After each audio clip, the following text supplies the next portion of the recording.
Welcome to Soccer Pulse. If you're a fan of thrilling stories and exciting content, you're in the right place. Get ready to embark on a journey full of adventure and unforgettable tales that will keep you on the edge of your seat. Don't forget to subscribe to the channel and hit the notification bell to stay updated with all our latest content. And if you enjoyed the video, make sure to give it a thumbs up. It really helps us out a lot in bringing you more amazing content. Let's dive in. Iconic stories, 10 legends who shaped the history of absolutely. Here's a translation of the Arabic text about Michel Platini into English, with a focus on maintaining the elegance and poetic language of the original, Michel Platini, the maestro of the beautiful game. Michel Platini, the Frenchman with an elegant presence and captivating charisma, was not merely a footballer, but a maestro of the beautiful game. On the pitch, Platini was an orchestra conductor, leading his team with a rhythmic precision, as if playing a symphony of decisive passes and golden touches. Everyone knows he possessed an extraordinary vision, but he also had two precise feet that enabled him to score goals from distant ranges, as if they were magic wands. In the 1980s, Platini roamed the European pitches as if he were admiring a work of art. Each pass was a stroke of genius, and every goal he scored was a lesson in the art of team play. He was more than just a playmaker. He was an engineering marvel of the game. Under his leadership, the French national team achieved its first major title in the 1984 European Championship, when Platini donned the crown of the king by scoring 9 goals in the tournament. But those who know Platini also know that he possessed a witty and playful spirit. He would exchange jokes with his teammates and banter with journalists in his refined manner. Even in the most challenging moments, he found a way to bring joy to the team. Once, when asked why he scored so many goals from free kicks, he replied with a smile, "I think goalkeepers don't like my free kicks. They prefer watching the ball go into the net." Michel Platini was not just a football player, but an artist and an innovator. His story is not only about goals and passes, but about the charismatic personality that made him a legend. With his creativity on the pitch and his cheerful spirit, Platini left an indelible mark on the hearts of football fans around the world. Michel Platini, from legendary player to football leadership. Born on June 21, 1955, in Jouf, northeastern France, Michel Platini grew up in a football-loving family. His father, Aldo, was a coach and manager of the French club Nancy. From a young age, Platini exhibited exceptional skill and a deep love for the game, quickly propelling him into a professional football career. Platini began his professional career with Nancy in 1972, where he displayed remarkable talent in scoring goals and creating plays. It didn't take long for him to become the team's star player. In 1979, he transferred to Saint-Étienne, one of France's biggest clubs at the time. With Saint-Étienne, Platini won the French league title in 1981, adding more titles and goals to his personal record. In 1982, Platini moved to Juventus in Italy, where he reached the peak of his football career.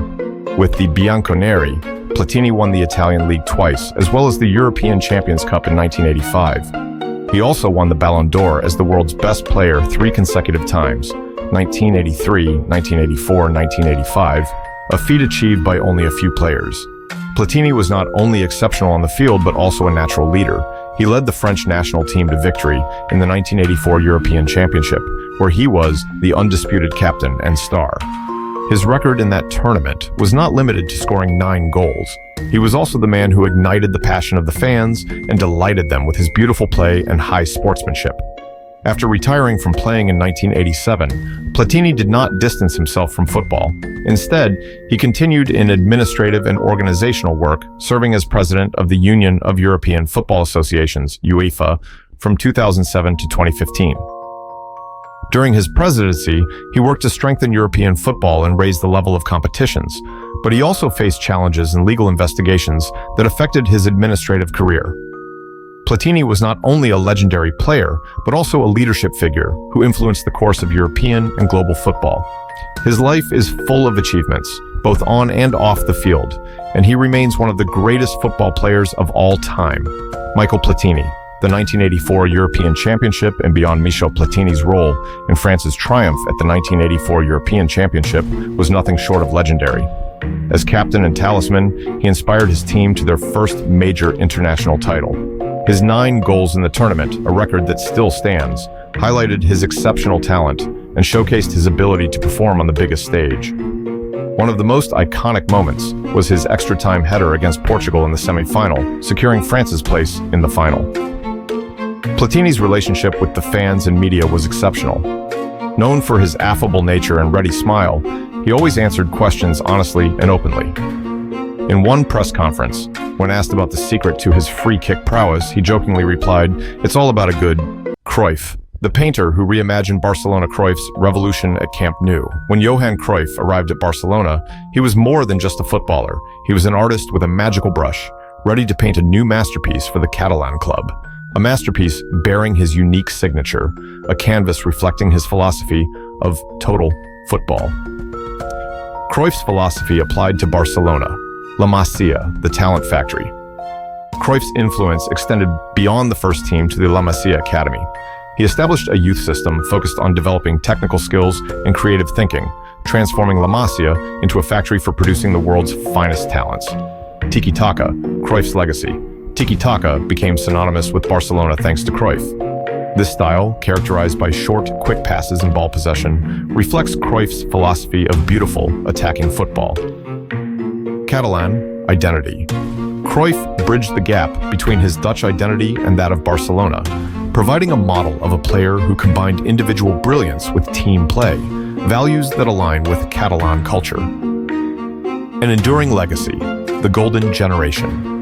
Cruyff forged a golden generation for Barcelona, including players like Ronald Koeman, Ricard Koeman, and José Mari Baquero. This generation won numerous domestic and continental titles, laying the foundation for Barcelona's future successes, Champions League victory. In 1992, Cruyff led Barcelona to their first ever Champions League title. This achievement was the culmination of Cruyff's successful tenure at the club, a living philosophy. Even after Cruyff's departure, his philosophy lives on at Barcelona. Every coach who has taken charge since has sought to maintain the playing style that Cruyff established. Cruyff, more than just a player. Johan Cruyff was not merely a footballer, but an artist, a thinker, and a leader. He left an indelible mark on Barcelona's history and became an icon of the Catalan club. His philosophy of football continues to influence the global game and will inspire generations of players and coaches to come. Johan Cruyff, the architect of total football. Johan Cruyff, one of football's greatest legends, was not merely a skilled player, but a visionary who revolutionized the game through his philosophy of total football. Born on April 25, 1947 in Amsterdam, Netherlands, Cruyff began his career at Ajax Amsterdam, captivating audiences with his unique style and extraordinary skills. Early beginnings and early success. Cruyff joined Ajax as a teenager and quickly became the team's star player. With his elegant style and magical touches, Cruyff led Ajax to 3 consecutive European Cup titles in 1971, 1972, and 1973. He wasn't just a striker, he was a leader both on and off the pitch. His keen vision allowed him to contribute to all aspects of the game, from defense to attack, embodying the total football philosophy he and his Ajax teammates pioneered. The philosophy of total football, developed by Cruyff and his coach Rinus Michels, total football emphasized tactical flexibility and the ability of players to interchange positions. The entire team moved as a unit, making it difficult for opponents to predict their moves and attacks. This philosophy was built on ball possession and high pressing, making teams who adopted it, like Ajax and Barcelona, dominate matches. The move to Barcelona and building an empire. In 1973, Cruyff moved to Barcelona, where he continued his footballing brilliance. Barcelona was not a major European force at the time, but Cruyff changed that. He led the team to the Spanish League title in 1974, their first in 14 years.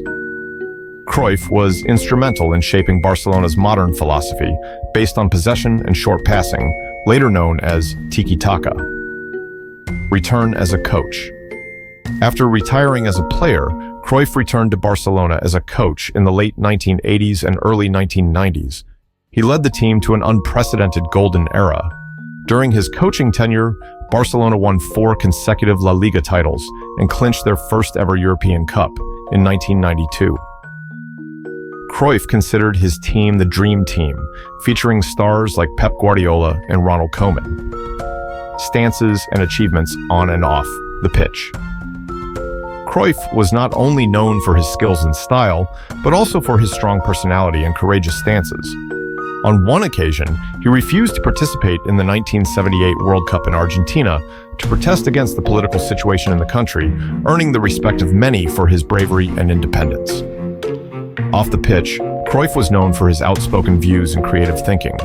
He founded the Johan Cruyff Foundation to support children with disabilities in sports and launched the Cruyff Academy to teach his football philosophy. Cruyff always believed that football should be beautiful and enjoyable and that players should be intelligent and creative.